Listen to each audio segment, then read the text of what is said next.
Hello friends, welcome back to my channel. So friends, कैसे हैं आप सब? उम्मीद करती हूँ कि आप सब बहुत अच्छे होंगे। सो फ्रेंड्स, आज का ये देखिए फिर से एक नया सफ़र शुरू हुआ है जो कि जा रहा है वृंदावन की तरफ। तो जी हाँ, वृंदावन के बहुत सी वीडियो मैं आपके साथ शेयर कर चुकी हूँ इसके पहले। तो ये सेकंड टाइम वृंदावन का फिर से टूर लगा है जो कि बहुत ही सौभाग्य की बात होती है।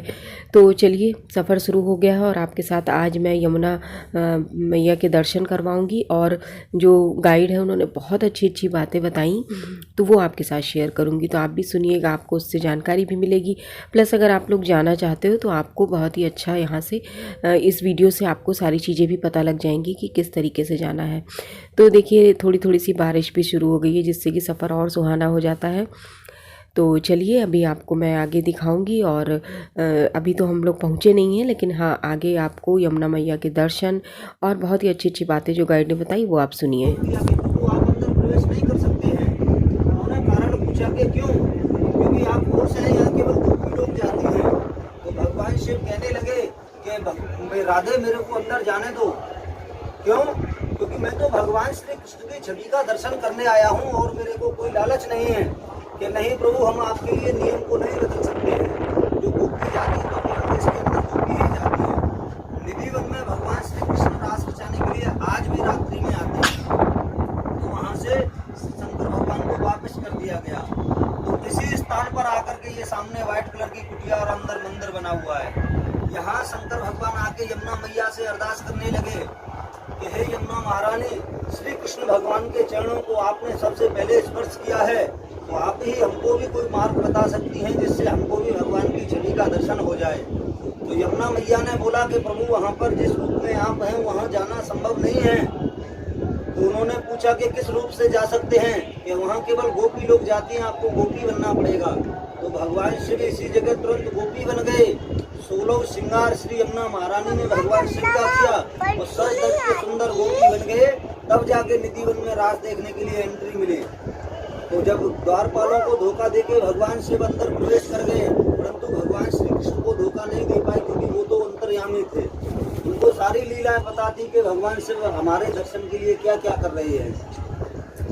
तो तुरंत वो वहाँ पर वो शंकर भगवान का श्री कृष्ण भगवान ने कलाई पकड़ ली और उनको नाम दिया था गोपेश्वर, यानी सभी गोपियों का राज दे दिया था। तो राधा रानी रूठ गई, कहने लगी कि आज ये नई गोपी आई है। तो भगवान शिव ने भगवान श्री कृष्ण ने इनको गोपेश्वर कह दिया है। अगर ये बरकरार आती रही तो ये हमारा स्थान भी छीन सकती हैं। तो यमुना को श्री राधा रानी रूठ करके वृंदावन को छोड़ के मानसरोवर चली गई। वहाँ श्री कृष्ण भगवान की याद में रो रो के आंसुओं का तालाब भर दिया, जिसको मानसरोवर बोला जाता है। तो वो आज भी स्थित है। तो जब अंदर प्रवेश कर गए शंकर भगवान, तो किसी को नहीं पता था कि ये कौन है। तो सारी गोपियां नाचने लगी, झूमने लगी, गाने लगी। तो भगवान शिव भी नाचने लगे, कहने लगे कि अगर हम नहीं नाचेंगे तो सारी गोपियों का शक हमारे ऊपर हो सकता है। क्यों? क्योंकि सारी गोपियां नाच रही हैं और हम खड़े होकर नहीं देख सकते। अगर देखेंगे तो हमारी चोरी पकड़ी जा सकती है। तो भगवान शिव भी नाचने लगे, परंतु भगवान श्री कृष्ण की बंसी बांसुरी जो थी उसकी एक खासियत थी कि जो कोई उसको सुनता था वो अपने सुर में भूल जाता था, यानी वो अपने हद में नहीं रहता था, वो सारी चीजों को भूल जाता था। ऐसे ही जब भगवान शिव ने उनकी बांसुरी सुनी थी तो वो सारी सुध-बुध भूल गए और नाचते नाचते नाचते नाचते यहाँ भगवान ने केसी नाम के राक्षस का वध किया था। कंस को ये पता था कि कृष्ण मेरा काल है।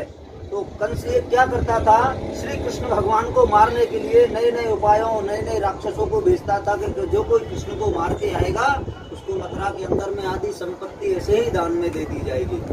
तो बड़े लालची होते हैं वो लोग। तो वो लालच के कारण, जैसे भगवान श्री कृष्ण का जब जन्म हुआ था तो पूतना स्तनों में जेल लगा के भगवान को मारने के लिए आई थी।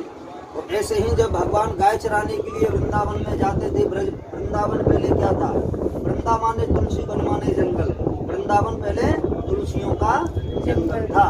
क्योंकि आज तो कहीं भी जंगल के नाम की चीज बची नहीं है। इतना सारी चीजें बढ़ती जा रही हैं, सब कोई मंदिर, कोई देवालय, कोई आश्रम, कोई ये सारी चीजें लग रही हैं। निधि वन के अंदर में एक छोटा सा बस वो है जो देखने लायक है, उस समय था। बाकी का सारा वृंदावन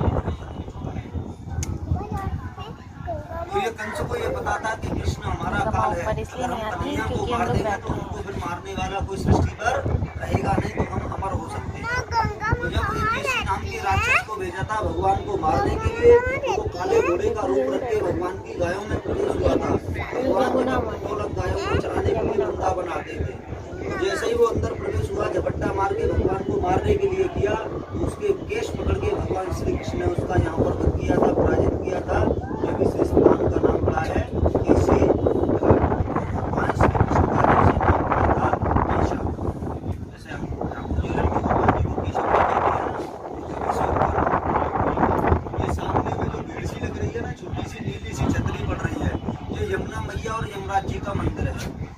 भाई दूज हम जो मनाते हैं ना, वो कहाँ से मनाई जाती है बहुत लोगों को नहीं पता होगा। यमुना मैया का भाई हैं यमराज और शनिदेव। ये सूर्य की पुत्री हैं, भगवान श्री कृष्ण की सबसे पहले पत्नी है श्री अंगे महारानी। तो यमुना मैया के दो भाई हैं, एक यमराज है, दूसरे शनिदेव है। तो यमराज जी अपने कार्य में बड़े व्यस्त रहते थे, तो यमुना मैया बार बार भाई को निमंत्रण भेजती थी कि भाई कभी हमको भी आओ, हमारे पास भी आओ, हमको भी दर्शन दो। तो यमराज जी अपने कार्य से फुर्सत नहीं होती थी तो वो नहीं आ पाते थे।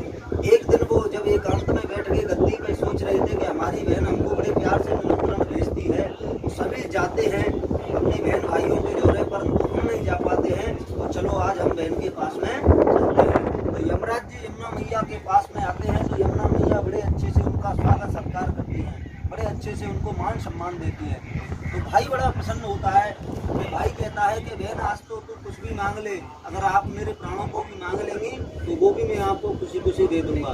तो यमुना मैया